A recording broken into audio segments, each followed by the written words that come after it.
Alors, j'ai un petit coup de chance hein, sur le ballon, interception, et puis j'essaie de me faire une accélération. Donc, je pense que j'ai laissé tout ce que j'avais encore. Heureusement que c'est la mi-temps après. Et heureusement, comme tu dis, qu'il n'y avait pas 5 mètres de plus, parce que sinon ça n'allait pas jusqu'au bout. Au-delà de cet essai, il y a une grosse première mi-temps et vous attendiez une grosse mêlée de Dax. Et finalement, vous lui avez bien tenu tête. On a travaillé sur ça toute la semaine, donc on savait que ça restait leur base de lancement, la mêlée. Donc on les a bien contrés en première mi-temps et ça a payé. Sur cette première mi-temps aussi, vous faisiez trop de réalisme offensif, c'est ce qui vous manquait? Oui, on envoie beaucoup de jeux, beaucoup de déplacements, on s'est basé sur ça, sur la conquête et sur les déplacements. Donc il y avait beaucoup de travail qui s'est fait en première mi-temps sur ça.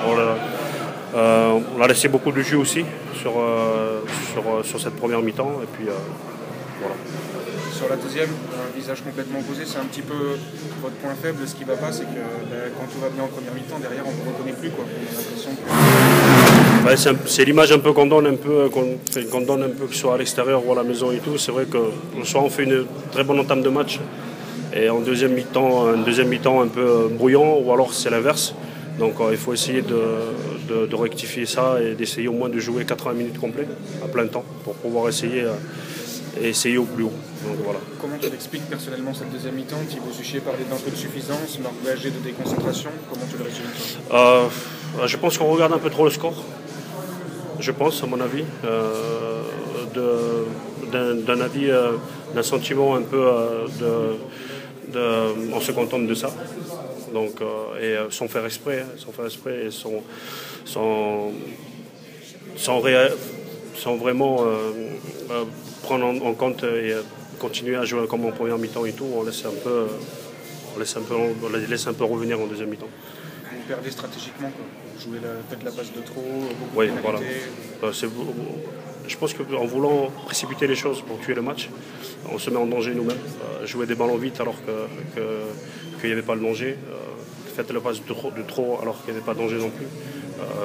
Je pense qu'à faire un rug en plus au lieu de donner la passe. Donc je pense que ça aurait plus facilité le travail, mais bon, c'est comme ça, c'est les aléas de rugby. Ça reste une victoire, mais c'est quand même décevant de perdre ce point de bonus offensif. C'est frustrant, c'est frustrant de faire une très belle première mi-temps et tout et de laisser échapper le point de bonus à la fin du match. Mais bon, ça prouve qu'on a encore du travail à faire pour ça, pour pouvoir revenir. Et je pense qu'on va se mettre de suite au boulot dès le lundi pour rectifier tout ça. Merci.